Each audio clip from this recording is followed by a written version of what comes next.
Hello friends, this is Congressman Patrick McHenry coming to you with an update from Washington. Well, I want to thank you for your questions. In our last video blog, we asked for your questions that you want me to answer online in this forum. We had a massive response. We had 119 questions asked, and we had a couple broad categories. One question was, how can we create new jobs? Another, what am I and my party doing to get the spending and the deficit under control? Another one was obviously about health care, with all the discussion about that and how can we stop Obamacare. So I'll spend the next couple weeks answering your questions in this video forum and then ask you for more questions after we get through these couple of questions we have. So this week I'll talk about jobs. Our question comes from Gary Delp. Gary Delp asks, I'm very concerned about the number of empty textile mills and furniture factories I must drive by every time I leave my home. How are we expected to bring jobs into our area when everything I read and see tells me we're still exporting jobs and importing our basic needs?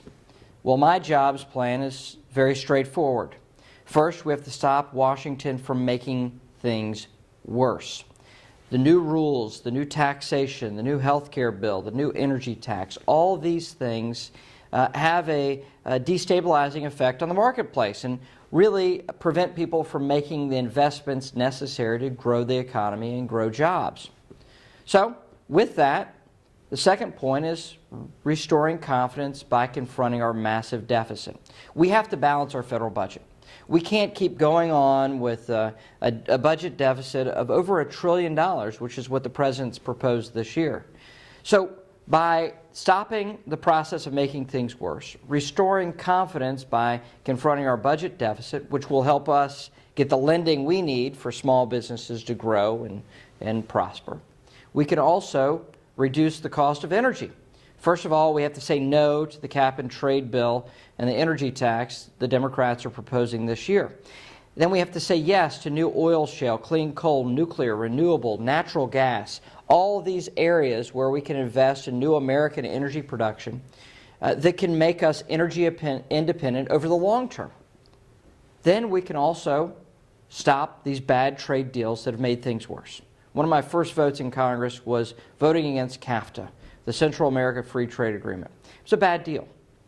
Bad deal because it exports our jobs in Western North Carolina overseas. If we stop bad trade deals with these Central American trade agreements, but also with China, we have to confront our massive trade deficit with China. We have to stop these bad trade deals. And finally, we have to invest in our community colleges and our worker retraining programs. These things are essential for Western North Carolina to grow our economy and to make sure that we're positioned for the next good-paying job. Together, whether it's stopping making things worse, restoring confidence by controlling our federal budget, reducing the cost of energy, stopping bad trade deals, and finally, investing in our worker training programs so that we can have good-paying jobs. All these things together will help us confront these challenging economic times that we must confront. I would just tell you that the folks in Western North Carolina are good enough, creative enough, and strong enough to get through this. But we are facing tough economic times, and we've got to work together in a sensible way through our Western North Carolina common sense principles to get this economy moving again. And I think we can. I think America's best days are, in fact, ahead of us. Not because of what's happening in Washington, but because of the people that we have. And working together, we can answer Gary's question today. And I've given you my broad outline. I'd love to have your input on my jobs plan. So, thank you so much for listening and for watching. God bless.